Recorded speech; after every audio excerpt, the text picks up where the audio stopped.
le président de la République s'est expliqué sur la candidature du député Karim Keïta. Et il a eu la maladresse, une fois il paraît dans ses conférences, de dire sa famille d'abord. On ne sait pas de quelle famille, il a raison, de quelle famille s'agit-il? Sa famille politique, c'est sa famille électorale, c'est sa famille. C'est normal qu'il protège sa famille, c'est normal qu'il mette sa famille dans toutes les conditions. Mais sa famille aussi a le devoir de protéger le président. Le député Karim est malien, il est majeur. Le président de l'Assemblée, Isaac Sidibé, est un malien. Il a le droit de poser sa candidature. L'épouse du député Karim Keïta a le droit de postuler pour n'importe quel mari, n'importe quel poste, à la condition de savoir qu'il y a un problème de courtoisie. C'est à eux de savoir qu'on doit protéger le président et qu'on ne doit pas postuler pour tel ou tel poste. Le président de l'Assemblée nationale, avant les élections, des tractations ont été faites pour qu'il soit au second tour. Il ne doit normalement pas poser sa candidature. Le président ne peut pas l'empêcher de poser sa candidature. Ça, c'est un premier point. Le second point, le choix du député Karim qui dirige la commission de la défense. Son âge ne le permet pas, c'est trop lourd. Après un effondrement d'État, c'est trop lourd. Nous sommes là pour protéger notre capital politique. Les jeunes, c'est leur capital politique parce qu'ils sont en train de se détruire. Non, on n'a pas le droit. Et on sait qu'au moment de l'élection, au sein même de l'Assemblée, il y a des gens qui vont voter pour la candidature du député Karim seulement parce qu'il est le fils du président. Il faut que je vote pour le fils du président. Donc ça va le propulser tout de suite à la tête de la commission défense du Mali. Le président ne l'a pas évoqué, il ne peut pas l'évoquer.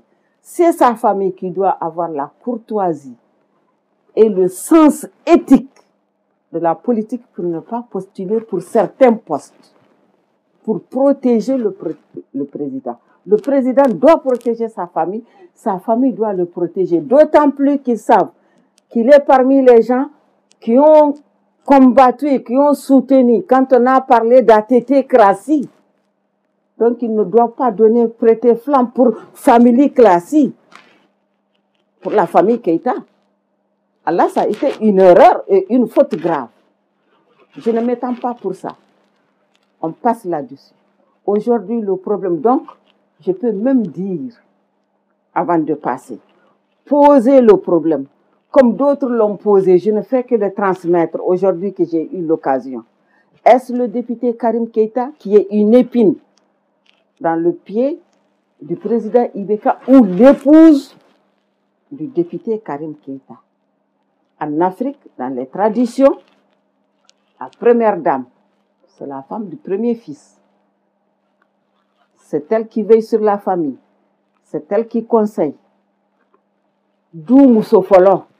Donc, elle a un rôle très important à jouer. Et on l'invite à jouer ce rôle-là. Voilà, je pousse sur ça.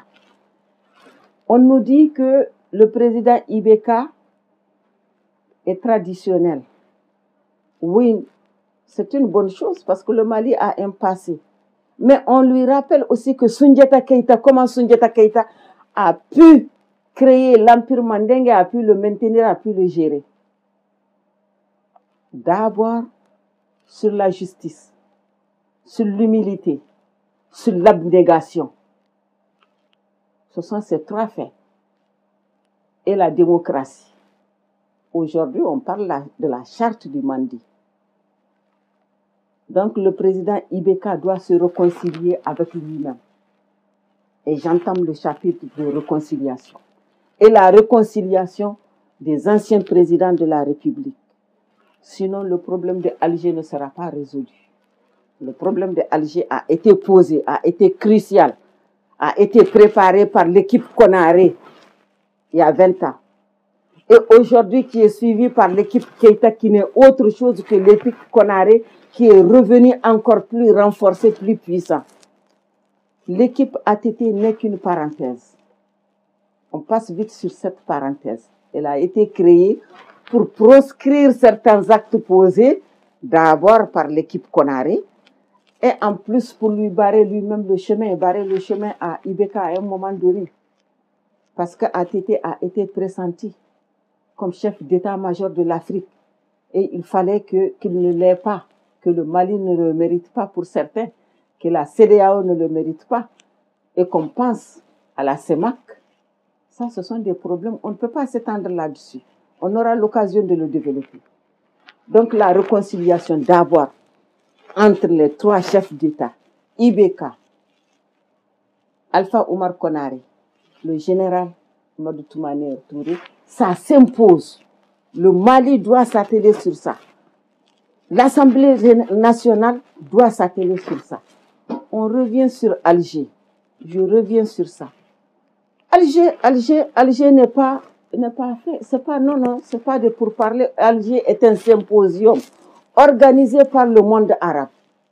Les intérêts du problème du Nord ont été déplacés. Les centres d'intérêt ont été déplacés.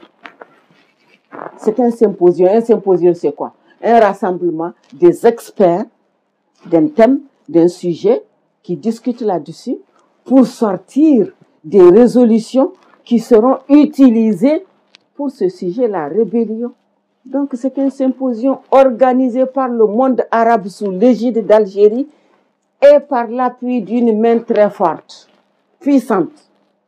Cette main dont il s'agit, d'aucuns parlent évidemment aux États-Unis. Je suis très petite pour savoir de quelle main s'agit-il. On dit que Ibeka s'est détaché de la France. Non, il ne s'est pas détaché de la France. Il y a plusieurs Frances. Il y a la France, la gauche, la droite, la France-Afrique. Quelle est la France avec laquelle Ibeka se trouve aujourd'hui? Cette France et cette équipe intermédiaire entre les palais présidentiels africains et les palais présidentiels occidentaux qui sont en train de le conseiller. Et ces 20 dernières années, on a constaté pour les locataires de Koulouba, on les oblige à se renier, on les oblige à poser des actes qui les humilient, on les oblige à poser des actes qui sont détestés, haïs par leur peuple même, pour qu'ils se contredisent. Donc Ibeka se trouve dans quel cas aujourd'hui? On ne le sait pas.